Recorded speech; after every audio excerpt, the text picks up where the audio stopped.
करती हूँ आपका अपने एक नए वीडियो में। हमने पहले की एक वीडियो में हिंदी व्याकरण में पहले की वीडियो में हिंदी वर्णमाला के कुछ संख्याओं का हमने ज्ञान किया था। आज की वीडियो में भी हम हिंदी वर्णमाला भाग 2 लेके आए हैं। इसमें भी हम हिंदी से रिलेटेड कुछ परिभाषाएं सीखेंगे और कुल उनकी संख्या सीखेंगे। पहले की वीडियो में भी हमने वर्णों की संख्या को बताया था कि वर्णों की कुल संख्या कितनी होती है। तो वर्णों की कुल संख्या हमारी 52 होती है। कितनी संख्या होती है? 52 होती है। उसके बाद सबसे पहले डेफिनेशन हमारी क्या आता है? भाषा। भाषा क्या होती है? भाषा भाव को अभिव्यक्त करने का साधन को क्या कहते हैं? भाषा कहते हैं। जब हम अपने किस भाव को यानी कि हम अपनी बात को किसी दूसरे से तक पहुंचाएंगे, अपनी बात को किसी दूसरे तक कहना चाहेंगे, तो हम किसका प्रयोग करते हैं? वर्णों का प्रयोग करते हैं, क्योंकि शब्द बिना हम अपनी भाषा को पूरा नहीं कर पाएंगे। तो हम अपनी मन की भाव को, अपना कुछ विचार दूसरे के सामने प्रकट करते हैं, तो वही क्या कहलाती है? वही हमारी भाषा कहलाती है। यहाँ पे हम जान लेंगे भाषा कितने प्रकार की होती है। तो मुख्य रूप से भाषा 3 प्रकार की होती है। पहली क्या होती है? मौखिक भाषा। मौखिक भाषा वो भाषा होती है जो हम बोल कर अभिव्यक्त करते हैं। मौखिक भाषा में हम अपने विचार को बोल कर अभिव्यक्त करते हैं। नंबर 2 पे कौन सी भाषा आ जाएगी? नंबर 2 पे भाषा आ जाएगी हमारी लिखित भाषा।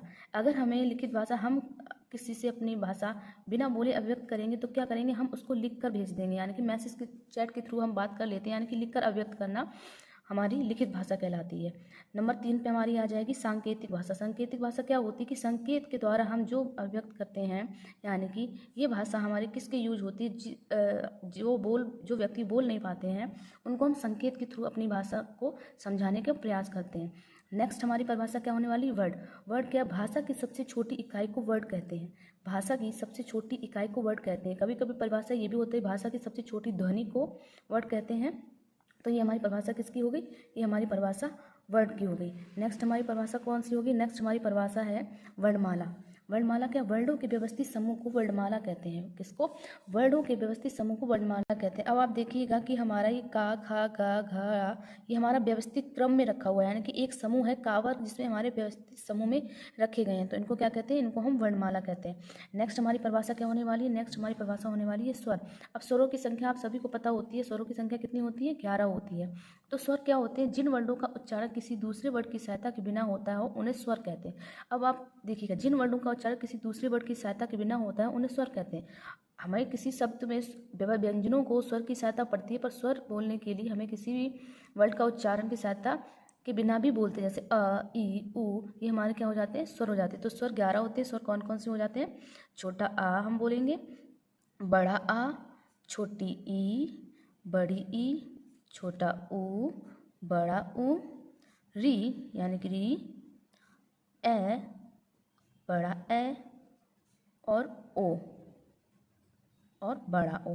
ये हमारे कुल कितने हो गए? आप काउंट कर सकते 1 2 3 4 5 6 7 8 9 10 11।